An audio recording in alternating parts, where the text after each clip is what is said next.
Welcome to English Mastery Voyage channel. Exciting news! One evening, Jade's family gathered in the living room for a special announcement. Jade's mother, Mrs. Taylor, had an important piece of news to share. Jade, who was 6 years old, sat eagerly on the edge of the couch, curious about what her mother had to say. "Everyone, I have some wonderful news," Mrs. Taylor began with a warm smile. "I'm pregnant, and we are going to have a new addition to our family. Jade, you're going to be a big sister." Jade's eyes widened in surprise and excitement. "A baby, really? Mom?" she exclaimed, her face lighting up with joy. But then, a look of confusion crossed her face. "But where is the baby right now?" Mrs. Taylor chuckled softly and gently placed her hand on her belly. "The baby is growing inside my tummy, Jade. It's a special place where babies grow until they are ready to be born." Jade furrowed her brow, trying to understand. "But how did the baby get in there? And how will it come out?" she asked, her curiosity getting the better of her. Mrs. Taylor exchanged a knowing glance with her husband, Mr. Taylor, who smiled and nodded.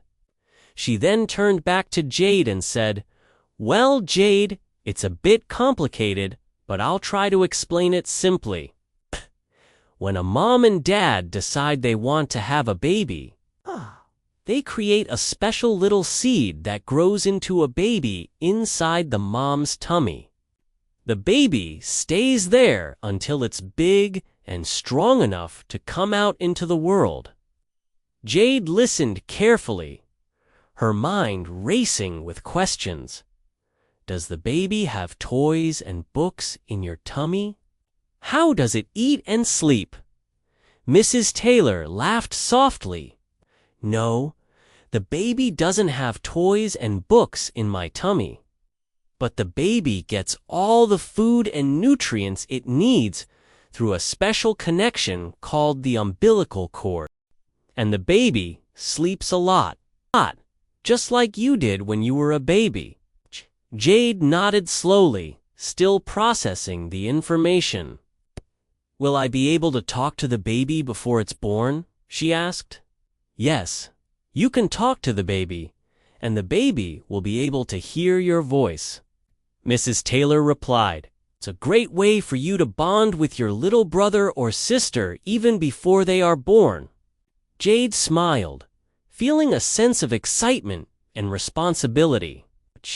She couldn't wait to meet her new sibling and take on her role as a big sister.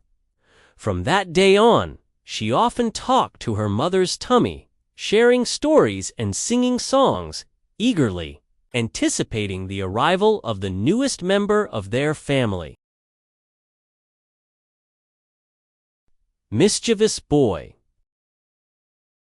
Brian was a lively and mischievous boy who always found creative ways to entertain himself. He loved playing pranks on his family and friends, often leaving them either in fits of laughter or mildly annoyed. Brian's playful nature made him popular among his peers, but it also meant that people were always on guard around him, anticipating his next prank. One sunny afternoon, Brian decided it was the perfect day to pull off a new prank. He had recently learned about the classic water bucket trick and was eager to try it out. He carefully filled a bucket with water and balanced it precariously on the top of the slightly open kitchen door. He knew his older sister, Emily, would be the next person to walk through that door. Brian hid round the corner, stifling his giggles as he waited for Emily. Soon enough, he heard her footsteps approaching. As she pushed open the door, the bucket tipped over, and water splashed all over her.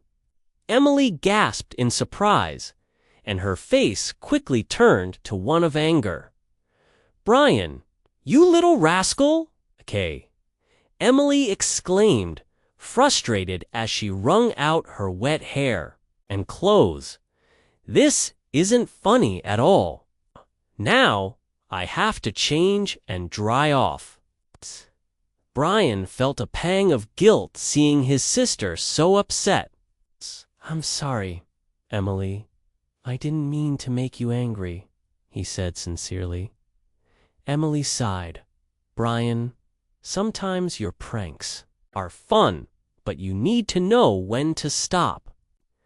Not everyone enjoys getting soaked." Ryan nodded, realizing that not all his pranks were appreciated.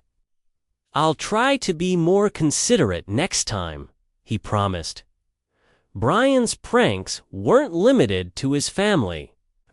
One day at school, he decided to play a trick on his best friend, Jake. During lunch break, Brian swapped Jake's regular sandwich with a spicy one. When Jake took a bite, his eyes widened and he fanned his mouth, desperately seeking water. "Brian, you got me good this time," Jake managed to say between gulps of water. "But honestly, it was a bit too much. My mouth is on fire." Brian laughed, but then noticed Jake's discomfort. "Sorry, Jake. I didn't mean for it to be that intense." Despite his mischievous nature, Brian was a kind-hearted boy. He knew when to draw the line and never intended to hurt anyone with his pranks. His friends and family appreciated his playful spirit, knowing that his pranks were meant for fun, even if they didn't always enjoy them. One evening, Brian's parents sat him down for a talk. "Brian, we love your sense of humor and creativity," his dad said. "But remember to always be considerate of others' feelings. It's important to make sure your pranks are harmless and enjoyable for everyone involved." Brian nodded, understanding the wisdom in his father's words. "I promise to keep my pranks fun and harmless," he assured them. From that day on, Brian continued his mischievous adventures, always keeping in mind the importance of kindness and consideration. His pranks brought laughter and joy to those around him, making him a beloved and cherished friend. The Clumsy Girl. Julia was a college student known for her clumsiness and forgetfulness. Her friends often joked that she had a perpetual cloud hovering over her head. Despite her best efforts, Julia frequently found herself in awkward situations. She was always running late, misplacing important papers, and forgetting assignments. One Monday morning, Julia woke up in a panic. She had overslept and had a big presentation in her history class. She quickly got dressed, grabbed her backpack, and rushed out the door. In her haste, she tripped on the stairs, spilling her books and papers everywhere. Frustrated, she gathered her belongings and hurried to class. When she arrived, the classroom was already filled with students. Professor Smith gave her a stern look as she slipped into her seat. "Glad you could join us, Julia," he said with a hint of sarcasm. "Are you ready for your presentation?" Julia's face turned red as she realized she had left her presentation notes. At home, she nervously stood up and faced the class, trying to recall the key points from memory. Despite her shaky start, she managed to get through the presentation. Though it was far from perfect. After class, her friend Emma approached her. "Julia, you really need to get organized. You can't keep going on like this," Emma said kindly. Julia sighed. "I know, Emma. I just don't know how to keep everything together."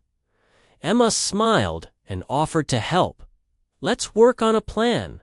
We can create a schedule and set reminders for your assignments and important dates. I'll help you stay on track." Grateful for Emma's support, Julia agreed. They spent the afternoon organizing Julia's study materials and setting up a planner with deadlines and reminders. Julia also downloaded a calendar app on her phone to help keep her appointments in check. Over the next few weeks, Julia diligently followed the new plan. She woke up earlier, prepared her materials the night before, and set multiple reminders. For her tasks, gradually, she began to see improvements. She arrived to class on time, remembered her assignments, and felt more confident. One day, Julia was even praised by Professor Smith for her punctuality and preparation. "Nice work, Julia. You've come a long way," he said with a smile. Julia felt a sense of accomplishment and pride. She realized that with a little organization and support from friends, she could overcome her clumsiness and forgetfulness. She continued to work hard, determined to succeed in her studies and prove that she could be a responsible and reliable student.